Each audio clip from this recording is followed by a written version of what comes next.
Masih dari informasi terkait efisiensi anggaran, Saudara, DPR ketok palu perubahan anggaran sejumlah kementerian dan lembaga. Kepala Kantor Komunikasi Kepresidenan Hasan Nasbi tegaskan efisiensi anggaran yang dicanangkan Presiden Prabowo tidak mengganggu program layanan. Hingar-bingar efisiensi anggaran di pemerintahan Prabowo Gibran terus bergulir. Rabu 12 Februari 2025, DPR pun menindaklanjuti instruksi Presiden tentang efisiensi anggaran di kementerian lembaga hingga Pemda. Komisi 2 DPR RI menyetujui perubahan pagu alokasi anggaran 8 kementerian dan lembaga yang menjadi mitra kerjanya. Antara lain Kemenpan RB dari pagu 393 miliar kini ditetapkan menjadi 208 miliar rupiah. Di Kementerian ATR BPN, efisiensi anggaran dari 6,4 triliun menjadi 4,2 triliun. KPU pasca efisiensi kini anggarannya menjadi 2,2 triliun. Sedangkan Bawaslu akan melakukan efisiensi sehingga anggarannya menjadi 1,4 triliun. Berikutnya, efisiensi anggaran di Badan Kepegawaian Negara menjadi 603 miliar rupiah. Lalu lembaga administrasi negara menjadi 237 miliar. Arsip Nasional Republik Indonesia menjadi 200 miliar dan pasca efisiensi anggaran di Ombudsman menjadi 163 miliar rupiah.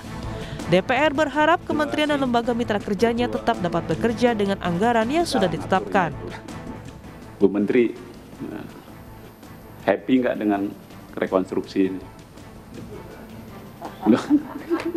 Happy katanya. Happy ya? Bu Rini siap ya kerja ya dengan anggaran yang diterima itu.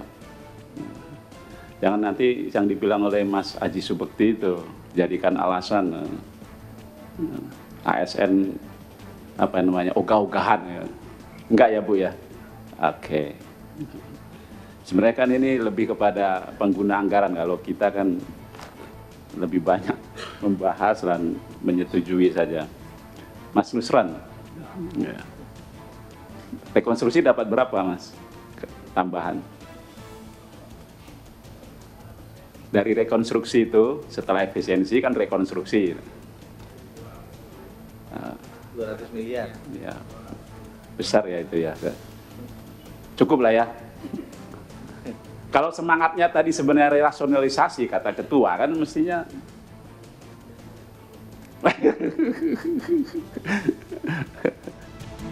Kepala Kantor Komunikasi Kepresidenan Hasan Nasbi menjelaskan efisiensi anggaran yang dicanangkan Presiden Prabowo merupakan upaya untuk menghilangkan lemak di APBN.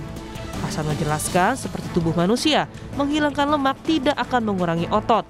Dengan demikian, kemampuan atau tenaga pemerintah untuk memberikan pelayanan publik tidak akan berkurang. Itu sebenarnya filosofinya memotong lemak, menghilangkan lemak dari tubuh.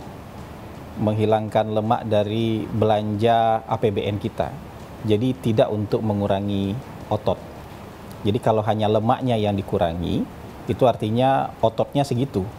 Kalau bisa ototnya lebih padat lagi, kan begitu. Jadi tenaga pemerintah, tenaga birokrasi tidak akan berkurang sama sekali. Justru tubuhnya akan jauh lebih sehat kalau lemak-lemak jenuh ini, lemak-lemak yang tidak dibutuhkan ini justru dihilangkan, ya.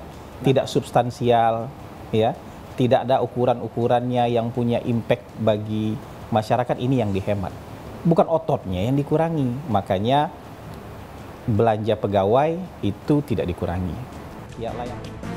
Efisiensi belanja dalam pelaksanaan APBN dan APBD tahun 2025 memang menargetkan penghematan anggaran hingga 306,7 triliun rupiah. Kementerian dan lembaga negara pun memiliki waktu hingga 14 Februari untuk mengusulkan revisi anggaran yang telah disesuaikan dengan instruksi Presiden. Tim Liputan, Kompas TV.